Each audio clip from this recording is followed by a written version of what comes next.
There was once an old broken clock sitting in the corner of a dusty workshop. Its hands had stopped moving years ago, frozen at 2:37. People passed by every day, never noticing it. To them, it was just another piece of junk. But to its owner, it meant everything. His name was Rahil. Once, he was known as the man who could fix anything: radios, watches, fans. If something was broken, Rahil could bring it back to life. But one night changed everything. A fire broke out in the small market where his shop stood. By the time the flames died, everything he had worked for was gone. His shop, his tools, his savings, all turned into ashes. For months, Rahil walked through the same streets he once worked in, but now his hands were empty and his heart was heavy. He kept asking himself, "What's the point? I fix everything, but I can't fix my own life."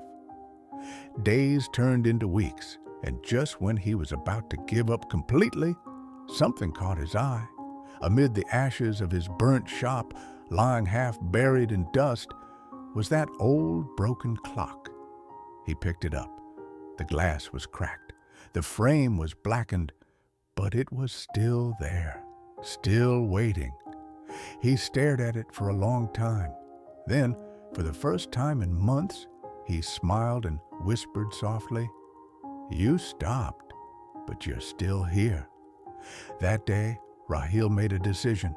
He borrowed a small screwdriver from a neighbor, found a half-broken bench, and began working on that clock, screw by screw, gear by gear. People laughed when they saw him.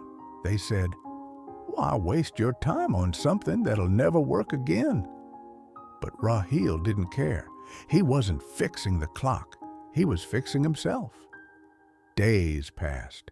He sat under the same sunlight, with grease on his hands and sweat on his forehead, turning those little screws with quiet determination. Until one morning, something happened. As the first ray of sunlight entered his window, the clock made a sound. Tick, then another. Tick, and then it started moving. For the first time in years, Rahil laughed. Not because he had money, not because life was suddenly perfect, but because he realized something powerful. Time never stopped. Even when life breaks you, time waits for you to start again. From that day on, Rahil rebuilt his workshop. No fancy tools, no big signs, just a man, a wooden table, and that same old clock hanging on the wall. People came again, not just for repairs, but for lessons. Because in a world where everyone gives up too soon, Rahil proved that even broken things can come back to life if you're willing to rebuild them. So if you're going through a time when everything seems broken, remember Rahil. Remember the clock. You haven't failed, you just paused. And sometimes even time itself waits for you to begin again. This is Rise Beyond, real stories of unstoppable people.